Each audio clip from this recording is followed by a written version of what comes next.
최근에 뉴스 속에서 이 우크라이나라는 동유럽 지역에 이 러시아가 침공을 해서 그곳에 전쟁터가 된 상황 가운데서 한 어린 소녀가 이 피난을 나와서 이 기자가 인터뷰하는 장면 앞에 그 눈빛을 보았더니 온통 이 겁에 질려 있는 눈빛인 것을 보았습니다. 그렇겠죠. 어린 소녀가 갑자기 생각지 못했던 이 폭탄 소리, 또 자기 집이 무너지고 사람들이 두려움에 사로잡혀서 피난 갈 때 자기도 이유도 모르게 집을 떠나서 이 낯선 곳에 와 있을 때 그 소녀의 마음은 얼마나 두려움이 가득하겠습니까? 근데 저는 그 소녀의 두려움의 눈빛 속에서 과연 저 전쟁터에 있는 저 소녀만 저런 두려운 눈빛 가지고 살까? 우리도 우리 인생에 저 눈빛을 가질 때가 있지 않는가 하는 생각이 들어요. 어쩌면 코로나19 때문에 누군가는 그 두려운 눈빛으로 사는 분들도 계실 것이고요. 또 우리나라는 이 동부가 이곳이 별로 좋은 동네가 아닙니다. 전쟁이 늘 날 수 있는 화약고 같은 곳이라는 거예요. 우리도 저 우크라이나 지역처럼 저런 일이 일어나면 어떡할까 하는 두려운 마음이 우리 가운데도 있을 것이며, 또 뉴스를 틀으면 경제적으로 여러 가지 어렵고 힘든 상황들에 대한 기사들을 볼 때마다 우리 마음 가운데 두려움이 생길 것입니다. 전 그런 의미에서 우리 안에 있는 이 두려움이라는 이 마음은 어쩌면 우리에게는 이제 일상이 돼버린 우리 마음의 상태, 우리 마음의 감정이라고 말할 수도 있을 것입니다. 분명한 것은 우리에게도 두려움이 올 때가 있고, 이 두려움을 들여다보면요, 그것은 단지 우리 마음뿐만 아니라 우리의 몸과 우리 삶에도 영향을 준다는 사실을 발견하게 될 것입니다. 그리고 내 안에 있는 이 두려움을 간만히 들여다보면요, 대부분의 두려움들은 지금 내 삶 가운데 닥친 일들 때문에 두려워하는 것보다는 아직 일어나지 않은 일에 대한 두려움이 더 많은 것을 경험하게 될 때가 있습니다. 가만히 여러분들이 두려워하던 자신의 모습을 한번 떠올려 보세요. 당장 진짜 내 눈앞에서 어떤 문제가 터져서 이걸 해결해야 되기 때문에 두려워할 때보다는 아직 일어나지도 않은 일들에 대한 두려움이 내 마음을 더 많이 지배하고 있는 것을 보게 될 때가 있다는 것이죠. 오늘 본문에 보면은 이 예수님의 제자들이 갈릴리 호수를 항해하다가 갑자기 큰 바람이 불고 큰 파도가 일면서 이 배에 물이 들어오기 시작합니다. 그 순간 이 제자들은 두려움에 사로잡힙니다. 그런데 중요한 게 있어요. 그 상황에 배는 부서졌을까요? 안 부서졌을까요? 배는 아무 문제가 없었어요. 그냥 그 파도가 너무 높기 때문에, 물결이 너무 높기 때문에, 바람이 너무 세기 때문에 그 물이 배 위로 들어온 것일 뿐입니다. 배가 침몰된 게 아니라는 거예요. 그렇기 때문에 예수님께서 그 파도와 바람을 잠재우자 어떻게 됐어요? 다시 배는 아무 문제 없는 것처럼 계속 항해를 할 수 있었다는 거예요. 파도만 잠재워지면 다 해결될 일임에도 불구하고 이 예수님의 제자들은 마치 배가 침몰하는 것처럼 호들갑을 떨면서 겁에 질려서 어쩔 줄 몰라 하면서 예수님을 깨우고 있다라는 것입니다. 어쩌면 이 베드로와 같은 제자들의 모습, 이 제자들의 모습이 우리 가운데도 있지 않냐는 거예요. 사실은 인생에는 파도가 치고 험한 바람이 불 때가 있습니다. 그리고 그 파도와 험한 바람이 그냥 내 인생 바깥에서만 일어나는 사건이 아니라 내 삶 가운데 마치 그 뱃머리에, 그 가판 위에 물이 들어오듯이 내 삶에 뭔가 위험의 요소들이 보이기 시작할 때 우린 두려움에 사로잡히게 된다는 거예요. 그 파도만 잠재워지면, 그 바람만 멈추면 다 해결될 일임에도 불구하고 마치 내 인생이 침몰한 것처럼 두려움에 사로잡힐 때가 있다는 것입니다. 그런 의미에서 우리는 우리의 두려움을 잘 다루는 것도 우리 인생을 복된 삶, 평안한 삶, 또 행복한 삶으로 사는데 중요한 지혜가 될 것입니다. 그런데 대부분의 사람들은 이 두려움을 수동적으로 반응해요. 그냥 두려움이 오면 거기에 마치 어쩔 줄 몰라 하면서 그냥 빨리 그게 지나가기만 바라면서 허둥지둥 벗어나려고 발버둥만 치지, 그 두려움이라는 것을 우리가 어떻게 다뤄야 되는가, 적극적으로 능동적으로 다루는 지혜가 없다는 거예요. 왜냐하면 세상에서는 그 두려움을 다루는 법에 대해서 별로 가르쳐주는 지혜가 없기 때문입니다. 그런데 오늘 본문 속에서 우리 안에 밀려오는, 마치 이 제자들의 배 위에 물이 넘실거리는 것 같은 두려움이 밀려올 때 내 마음에 이 물과 같이 들어오는 두려움을 어떻게 다루는 것이 믿음이요 지혜인지를 잘 이야기하고 있다고 저는 생각합니다. 저는 여러분들이 오늘 이 두려움을 경험했던 예수님의 제자들이 그 두려움을 벗어날 수 있었던 이 방법을 통해서 여러분들의 마음속에 밀려들어오는 그 두려움을 이제는 두려움이 올 때마다 거기에 똑같이 반응해서 겁내고 절망하는 게 아니라 그 두려움을 잘 다룰 줄 아는 그런 지혜로운 믿음을 가지고 사는 인생 될 수 있기를 주의 이름으로 간절히 축원합니다. 그렇다면 그리스도인은 어떻게 자신의 두려움을 다뤄야 될까요? 분명히 우리 인생에는 파도가 치고 바람이 불 것입니다. 어떤 파도와 어떤 바람은 내 인생에까지 마치 물이 들어오는 것처럼, 그 가판 위에 물이 들어오는 것처럼 내 인생에 마치 두려운 요소들이 나에게도 영향을 준다는 걸 느낄 때, 그때마다 우리는 그 두려움이 생길 때마다 어떻게 그것을 다루냐 하는 것입니다. 우리가 그것만 잘 다뤄도요, 세상에 바람이 불든 요동이 치든 우리는 주님의 평안을 가지고 감사하며 살 수 있는 것입니다. 그렇다면 우리 그리스도는 어떻게 자신의 두려움을 다루어야 될까요? 먼저 우리 마음에 두려움이 몰려올 때는 배 위에 물이 넘칠 때라는 것을 기억하는 것입니다. 마음에 두려움이 몰려올 때는 내 인생이라는 배 위에 물이 넘칠 때라는 것을 기억하는 것입니다. 본문 24절을 볼까요?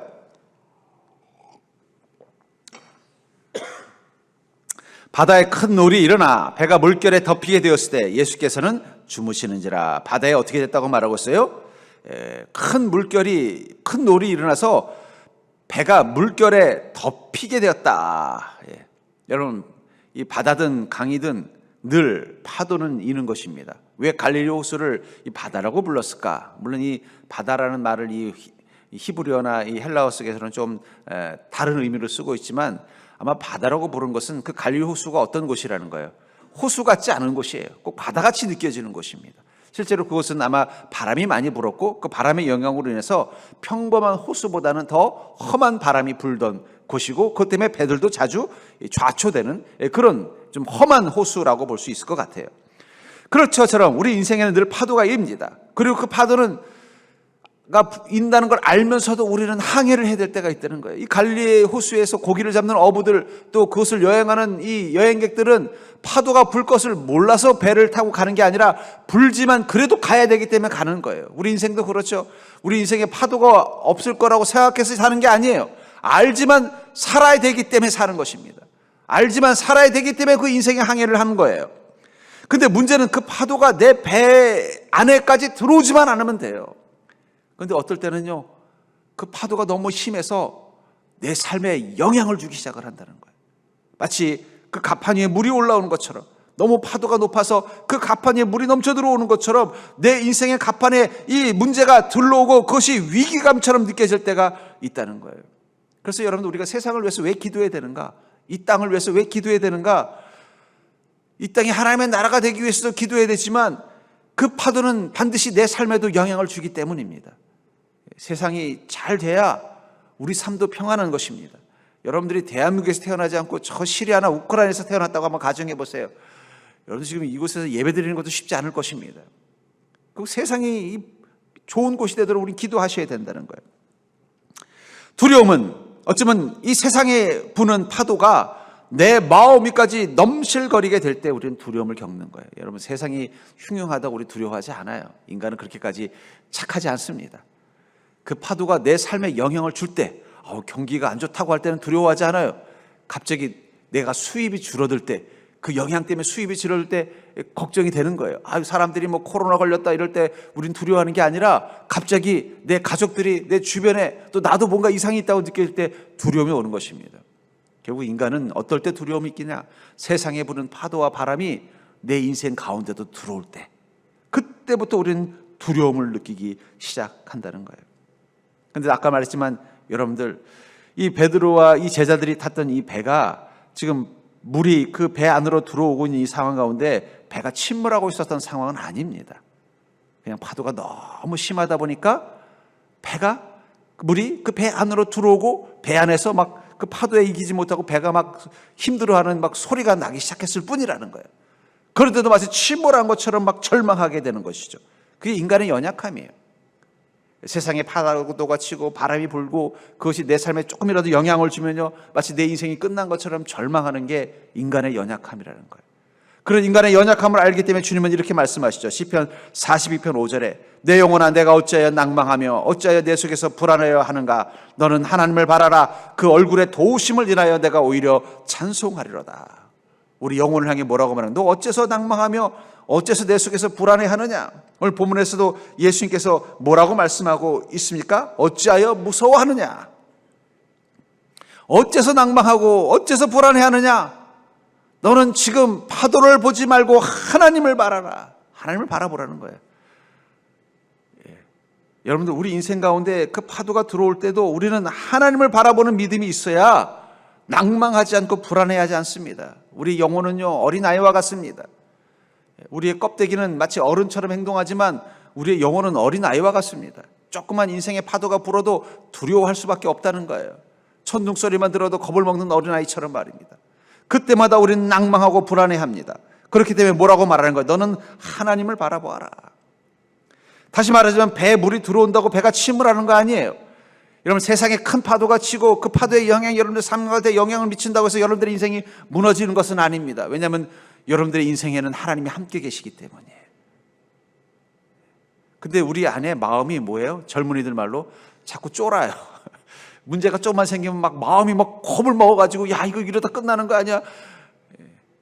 너는 어찌하여 낭망하고 너는 어찌하여 불안해하느냐? 네가 누군지를 잊어버렸니?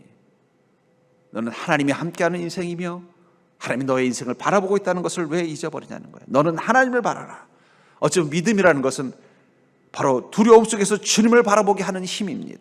그렇기 때문에 우리는 두려움 속에서 우리의 믿음을 바로 세우는 게 필요하다는 거예요. 여러분 배에 물이 안 들어올까요?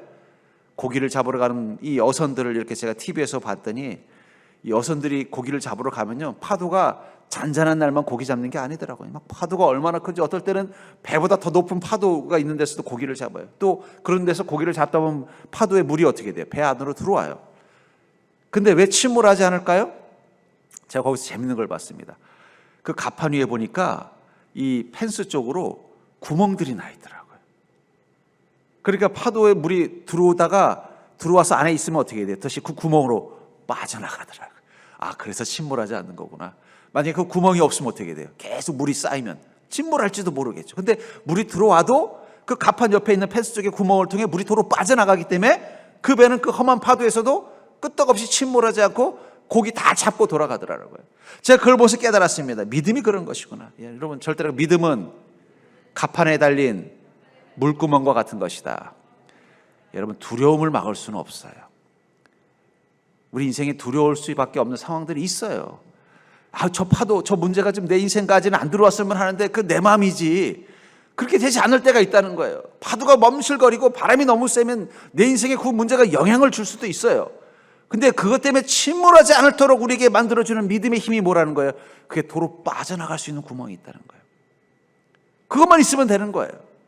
그리고 그 갑판 위에 물이 들어와도 갑판 속에 밑에 이 선실에만 물이 들어가지 않게 하면 되는 거예요. 그래서 그 배 구조를 보면요, 갑판에 물이 치고 비바람이 쳐도 선실 안에 물이 들어가지 않도록 이렇게 딱 이 방수 시설이 잘 되어 있습니다.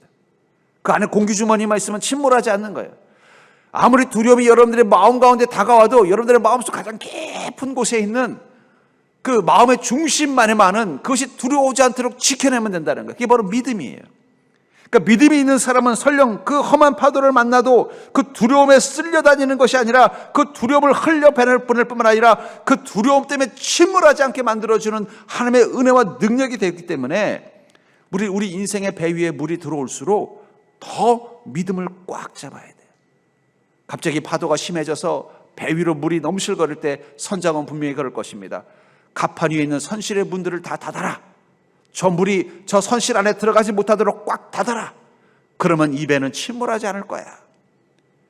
여러분 인생에 살면서 큰 파도가 있는 것처럼 두려운 것들이 많을 때일수록 내 믿음의 문을 더 견고하게 닫는 것이 필요합니다. 내 믿음으로 내 마음을 지키는 것이 필요하다는 거예요. 그러면요 그 두려움이라는 파도는 우리를 침몰시키지 못해요. 잠시 와서 우리를 흔들지만 또 지나고 나면요 다시 평온한 잔잔한 호수와 같은 것을 항해하는 그날이 있을 것이라는 것입니다. 그러므로 사랑하는 성도님들, 두려움이 여러분들의 마음 깊은 곳까지 침투하지 않도록 믿음으로 무장된 믿음 되기를 주의 이름으로 축원합니다. 세상의 파도가 험하면 험할수록 아이고 내 마음 가운데 내 인생 가운데 물이 들어오고 있구나. 그럼 뭘 하라고요? 믿음으로 단단히 무장하면 되는 거예요. 이 제자들은 지금 이 순간 갑자기 믿음이 어떻게 됐어요? 믿음이 무너져 버린 거예요. 그러니까 주님께서 깨어나서 뭐라고 해요? 이 어리석은 자들아, 너는 어째 그 믿음이 작니? 너의 안에 있는 그 믿음만 가지고도 충분히 막을 수 있는데 왜 이렇게 두려워하냐고 말씀하고 있다는 것입니다. 주님께서는 여러분들의 인생의 그 어떤 파도도 막을 수 있는 믿음을 이미 주셨습니다. 그 믿음을 가지고 여러분들의 인생을 두렵게 만드는 그 모든 파도로부터 여러분들의 삶을 지켜내는 자가 되기를 주의 이름으로 간절히 축원합니다. 그렇기 때문에 우리에게 이 믿음을 주신 것은, 그 믿음은 두려운 가운데 예수님을 기억하는 것이라는 것을 기억하십시오. 여러분, 믿음이란 게 뭘까요? 특별히 인생의 파도가 불 때 믿음은 바로 그 두려움 가운데서도 예수님을 기억하며 사는 게 바로 믿음이라는 것입니다. 우리 옆 사람 보고 이렇게 인사해 볼까요? 요즘 조금 쫄고 계신가요? 주님을 기억합시다. 우리 살다 보면 우리 마음이 좀 쪼만해질 때가 있어요. 아유, 이거 잘못되면 어떡하지? 이거 문제가 생기면 어떡하지? 그럴 때 어떻게 하라고요? 주님을 기억하자는, 그게 믿음이라는 거예요. 24절과 25절에 보니까 바다에 큰 놀이 일어나 배가 물결에 덮이게 되었는데 예수께서는 주무시는지라 그 제자들이 나와 깨우며 이르되 주여 구원하소서 우리가 죽겠나이다. 그 순간 이 제가 보기엔 베드로일 확률이 제일 높아요. 왜냐하면 제일 성질이 급하기 때문에. 아이고 예수님 우리 죽게 생겼는지 뭐하고 계십니까? 하면서 선실로 들어가서 예수님을 깨운 것입니다. 여러분들, 그리스도인은 이미 성령님이 여러분들 안에 와 계십니다. 마치 이 제자들이 파도를 만난 이 배 안에 주님이 계신 것처럼 말입니다. 그리고 근데 문제는 뭐예요? 성령님 우리 안에 계시지만 주무시는 하나님이라는 거예요.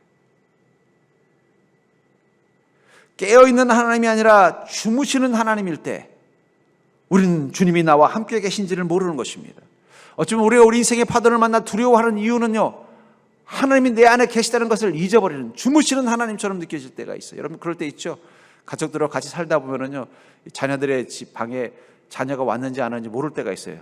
알고 보니까는 일찍 와서 자고 있는데 모르고 있다가, 아니 얘는 밤 12시가 됐는데도 왜 집에 안 와? 그랬더니 집에 가 방에서 자고 있을 때 너 언제 왔니? 그러잖아요. 무슨 소리야, 너 오늘 하루 종일 잤는데. 우리가 그런 마음으로 하나님과 동행하고 있는 것은 아니냐는 거예요. 주무시는 하나님. 이미 여러분 모든 구원받은 자들은 그 안에 성령님이 와 계십니다. 예수의 영이 이미 와 계셔요. 여러분들이 험한 파도 속에서 막 고군분투하고 있을 때도 여러분들 안에는 이미 누가 와 계신다는 거예요? 예수 그리스도의 영, 성령님이 와 계시는 거예요.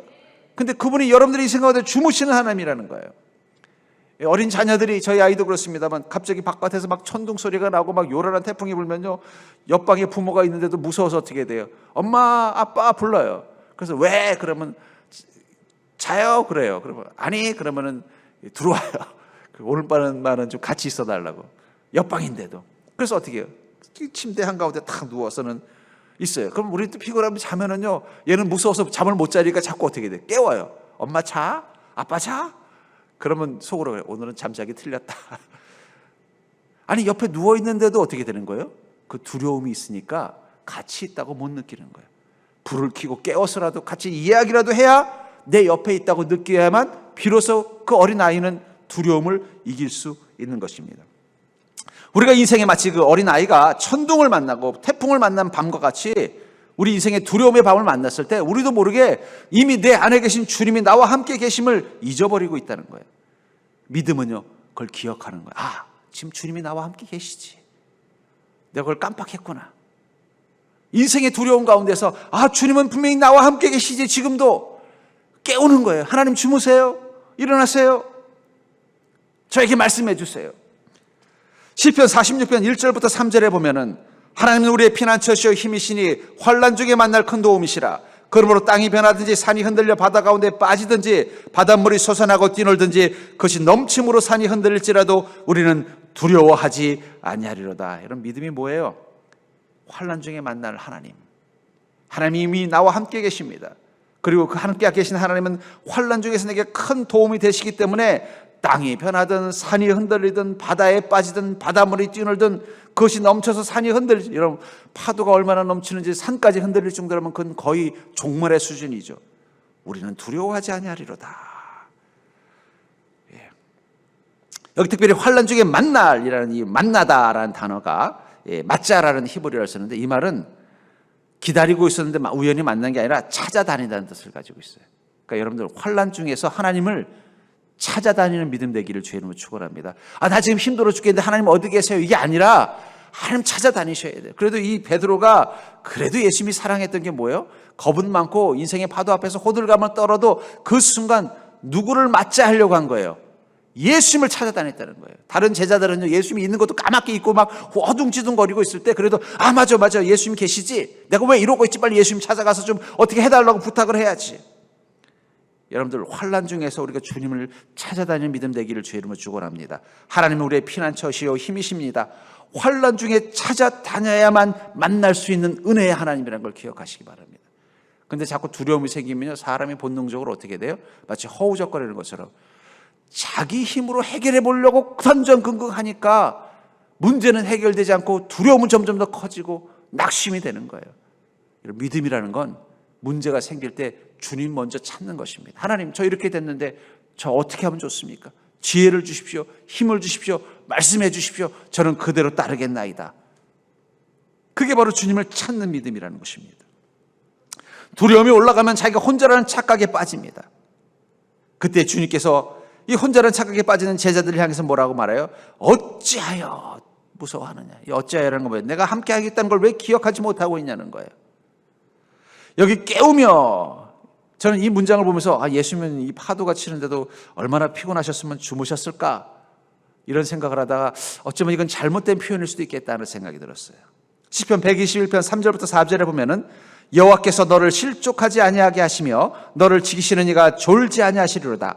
이스라엘을 지키시는 이는 졸지도 아니하시고 주무시지도 아니하시리로다. 여러분, 이스라엘을 지키는 하나님은 어떻다고요? 졸지도 아니하시고 주무시지도 아니하시는데 예수님은 왜 주무셨을까요? 예수님은 주무시지 않았어요. 그냥 배 안에서 기다리고 있었습니다. 어쩌면 잠이 든 것은 예수님이 아니라 제자들의 믿음이에요. 인생의 파도 앞에서 그 믿음이 잠들어 버렸기 때문에 그 문제를 주님과 함께 해결할 생각은 하지 못하고 허둥지둥거리고 겁에 질려 있었다는 거예요. 주님은 주무시지 않아요. 아이고 하나님, 나 정말 죽겠는데 지금 주님 뭐하고 계십니까? 아니, 주님은 주무시지 않아요. 이스라엘을 지키시는 하나님은 졸지도 않고 주무시지도 않는 하나님이라는 사실을 기억하시기 바랍니다. 여러분들 안에 계신 성령님은 절대 주무시지 않아요. 성령님은 그래도 하나님이시기 때문에 절대 과로사하지 않습니다. 24시간 여러분들을 불철주야 지켜주고 계신다는 거예요. 문제는 우리 믿음이 잠들어 버린 거예요. 믿음이 잠들어 버리니까 두려움 앞에 사로잡혀서 절망하는 것입니다. 그렇기 때문에 여러분들 두려운 마음이 생길수록 여러분들의 잠든 믿음을 깨우는 게 필요하다는 거예요. 나의 믿음아, 깨어서 하나님을 바라보라. 여러분들 마음에 두려움이 생길 때마다 여러분들 믿음을 깨우는 자가 되기를 주님으로 축원합니다. 주님은 깨울 필요 없어요. 주님은 주무신 적도 없으니까 여러분들의 잠든 믿음을 깨우세요. 깨우고 나면 두려움은 사라지고 다시 믿음의 용기가 생기고 내일에 대한 소망이 생기고 다시 한번 내 삶 속에서 하나님의 사랑이 느껴지게 될 줄 믿습니다. 그러면 여러분들 잠든 믿음을 깨우셔야 돼요. 잠든 믿음을. 어찌하여 두려워하느냐? 이 믿음이 작은 자들아. 그런 의미에서 믿음이 주는 능력은 저는 바람과 파도를 꾸짖는 힘이라고 생각합니다. 주님이 여러분들에게 주신 그 믿음은 여러분들의 인생의 바람과 파도를 꾸짖는 힘이라는 사실을 기억하시기 바랍니다. 26절을 한번 보실까요? 예수께서 이르시되 어찌하여 무서워하느냐? 믿음이 작은 자들아 하시고 곧 일어나 바람과 바다를 꾸짖으시니 아주 잔잔하게 되거늘. 여기 주님께서 믿음이 작은 자들아, 어째서 무서워하니? 내가 있는데 라고 말씀하시지 않았다는 거예요. 뭐 이렇게 무서워해? 내가 꾸짖으면 다 해결되는데 라고 말씀하지 않고 어찌하여 이 믿음이 작느냐 라고 말하고서는 바람과 바다를 꾸짖었다. 누가복음 17장 6절에 보면은 주께서 이르시되 너에게 겨자씨 한 알만한 믿음이 있었더라면 이 뽕나무더러 뿌리가 뽑혀 바다에 심기라 하였을 것이요 그것이 너에게 순종하였으리라. 주님께서 이전에 믿음에 대해서 뭐라고 말하고 있어요? 너희 안에 겨자씨만한 믿음이 있어도 어떻게 된다는 거예요? 이 나무를 뿌리가 뽑혀서 바다에 심기. 여러분, 나무가 바다에 심겨질 수 있나요? 그 불가능한 일이 가능하다는 거예요. 이 산을 저 산으로 옮기면 옮겨진다는 거예요. 그것이 너에게 순종하였으리라. 이 순종하다라는 말이 휘바꾸어라는 히브리어를 쓰는데 이 말은 순종, 복종, 경청이라는 말입니다. 근데 오늘 보면 27절에서 쓰는 단어도 바로 이 사람이 어떠한 사람에게 바람과 바다도 순종하는가 할 때도 이 휘바꾸어라는 단어를 쓰고 있다는 거예요. 저는 바람과 바다가 순종한 것은 물론 당연히 예수님의 그 꾸짖음 앞에 순종한 것이기도 하지만 예수님의 믿음 앞에 순종한 것입니다. 바람과 파도가 순종한 것은 물론 예수님이 그 만물의 주인이시니까 순종한 것도 있지만 그분의 믿음 앞에 순종했다는 거예요. 전 여기서 왜 예수님께서 이 험한 파도와 바람이 부는데도 모른 척하고 그 선실에 계셨는가 그 이유를 알고 있습니다. 우리 인생에 부는 파도, 바람 가운데서 예수님은 기다리고 계셔요. 우리의 믿음으로 그것을 잠잠하게 하시기를, 우리가 믿음을 가지고 그것들을 순종하게 만들기를 주님은 기다리고 계시는 거예요. 어쩌면 주님은 어떤 걸 기대했을까요? 그동안 나한테서 믿음이 무엇인지를 배운 이 녀석들이 가서 바람아 잠잠하라, 파도야 멈춰라 이렇게 믿음으로 선포할 줄 알았어요. 그랬더니 그런 건 못하고 뭐 하는 거예요? 호들갑만 떨다가 예수님 깨우더라는 거예요. 아우 전 못해요 주님. 아이고 내가 니들 믿고 어떻게 천국 가겠냐, 주님 그런 마음이었을 거예요. 근데 부활하신 예수님을 보고 나서 그 제자들은 어떻게 됐어요? 그때부터는 자기 인생의 바람과 파도를 꾸짖는 믿음으로 살았다는 거예요. 예수님께서 부활하시기 이전의 제자들과 이후의 제자들의 모습을 보시면 왜 무엇이 다른가? 그들이 여전히 믿음을 가지고 있었습니다. 예수님 만나기 이전에, 예수님이 부활하시기 이전에도 믿음이 있었고 부활하신 이후에도 믿음이 있었는데 문제는 그들이 그 믿음의 가치를 몰랐던 거예요. 근데 부활하신 예수님을 보고 나서 그들의 믿음이 어떻게 달라졌어요? 그래, 내 안에 이미 있는 이 겨자씨 하나일 만한 믿음만 가지고도 나는 내 인생의 파도와 바람을 순종하게 할 수 있는 자라는 사실을 깨닫고 나서부터 그들은 그의 인생에 부는 모든 바람과 파도를 꾸짖는 인생으로 바뀌었다는 거예요. 그래서 어떻게 됐어요? 그 파도가 잠재워지고 바람이 멈추더라는 거예요. 감옥의 문이 열리고 그들이 선포하면 안진뱅이가 일어나더라는 거예요. 그 놀라운 일들의 출발은 어디서부터 시작이 되는 것입니까? 주님께서 그들의 마음 가운데 심어주신 그 겨자씨만한 믿음으로부터 자랐다는 것입니다. 여러분들, 성령께서 여러분들에게 오셔서 제일 먼저 한 게 뭔지 아세요? 여러분들의 마음 가운데 겨자씨만한 믿음을 심어주신 것입니다. 그 믿음만 있어도 어떻게 된다는 거예요? 그것이 너에게 순종하였으리라. 여러분, 우리 인생의 파도는 두려움의 대상입니다. 우리 인생의 파도와 그 바람은 두려움의 대상을 상징하는 거예요. 그러나 우리가 믿음으로 우리가 그것을 바라보면요, 이제는 그것이 두려움의 대상이 아니라 꾸짖는 대상으로 바뀐다는 거예요. 제가 그 호랑이를 사육해서 이 서커스에 하는 그런 사육사에 관한 그런 다큐멘터리를 본 적이 있어요. 생각해 보세요. 이 호랑이가 얼마나 무섭습니까? 또 실제로 가끔씩 이 호랑이가 갑자기, 사자나 호랑이가 갑자기 그 사람들을 또 물기도 해요. 근데 그런 호랑이를 순종시켜서 여러 가지 어떤 묘기를 부리게 만드는 이 사육사는 정말 대단한 사람들이죠. 근데 그 사육사들이 그 호랑이나 이 사자를 조련하는데 가장 중요한 게 뭔지를 이렇게 말하더라고요. 절대 그들의 눈에 내가 자기들을 두려워하고 있다는 것을 보여주면 안 된다는 거예요. 사자들과 호랑이들 앞에서 내가 너희들의 대장이라는 그런 인식을 심어줘야만 그들을 조련할 수 있지, 내가 그들을 두려워한다고 생각하는 순간 그들은 나를 공격할 것입니다. 사자와 호랑이가 그 조련사를 두려워하게 해야 그 조련사의 말에 따라서 순종하는 거예요. 우리가 인생의 파도를 두려워하는 모습을 보이면요, 새 인생은 여러분들 더 심하게 흔들 것입니다. 내 믿음을 가지고 이제 내 인생의 파도와 바람은 내가 두려워할 대상이 아니라 꾸짖는 대상, 나는 호랑이 조련사, 사자 조련사라는 마음을 가지고 여러분들의 인생을 바라보면요, 그 어떤 파도도 두려워할 필요가 없어요. 그러므로 사랑하는 성도님들, 여러분들은 여러분들의 인생의 파도와 바람을 믿음으로 꾸짖어 본 적이 있어요? 무서워. 왜 나한테 이런 일이? 하나님 뭐하고 계신 거예요? 원망만 하고 절망만 하고 막 패닉에 빠져서 우왕좌왕만 했지 그것들을 꾸짖어 본 적이 있냐는 거예요. 주님께서 우리에게 기대하는 것은 그것입니다. 여러분들의 인생의 파도와 바람을 꾸짖는 믿음으로 한번 살아보기를 기대하고 있다는 거예요. 그러므로 사랑하는 성도님들, 여러분들이 두려움의 바람이 불 때 믿음으로 선포해 보십시오. 파도를 꾸짖듯 바람을 혼내듯 여러분들의 인생의 문제를 향해서 믿음으로 한번 선포해 보십시오. 난 네가 무섭지 않다. 너는 내게 순종하라. 제가 어릴 적에 본 이 만화 영화 중에 이 미래소년 코난이라는 만화 영화가 있습니다. 요즘 젊은 사람들은 잘 모를 거예요. 근데 저는 그 만화 영화가 늘 인상 깊은 게 뭐냐면 다른 장면은 다 기억이 안 나요. 근데 그 주인공 코난이 그 자기가 좋아하는 여자친구를 만나러 가기 위해서 조악한 배를 하나 만들어서 그 배를 타고 파도를 항해하는 장면이 나옵니다. 근데 보면 막 태풍이 불고 엄청나게 험한 파도가 부는 거예요. 근데 그 소년 코난은요, 그 배 안에서 생선 한 마리 먹으면서 콧노래를 부르면서 발가락 장난을 치고 있는 거예요. 제가 그 장면이 왜 기억이 나냐면 어쩌면 가장 강한 사람은 누굴까? 싸움 잘하는 사람이 아니라 저 무시무시한 파도 앞에서도 콧노래를 부를 수 있는 사람이 가장 강한 사람이겠구나 하는 그런 그 마음이 그때 생겨서 그것이 저에게 그 장면이 잊혀지지 않습니다. 여러분, 진짜 강한 사람은 싸움 잘하는 사람이 아니에요. 가장 강한 사람은 두려움을 이길 수 있는 사람입니다. 여러분, 주님께서는 여러분들을 강한 자가 되게 하시기 위해서 믿음을 주신 것입니다.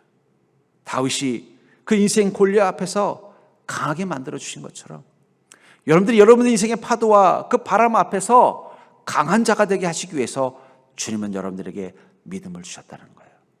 그러므로 사랑하는 성도님들, 이미 주님이 주신 그 믿음의 힘을 가지고 여러분들의 인생의 파도 앞에 순응하는 자가 아니라 여러분들의 인생의 파도를 순종하게 만드는 그런 복된 자가 될 수 있기를 주의 이름으로 간절히 축원합니다. 어떠한 파도도 어떠한 바람도 여러분들의 인생 가운데 부는 그 어떤 것도 이미 여러분들에게 주신 그 믿음의 능력 하나면은 충분히 순종케 할 수 있다는 사실을 믿고 이제는 두려움 없이 여러분들의 문제와 싸워 승리하는 자 되기를 주의 이름으로 축원합니다.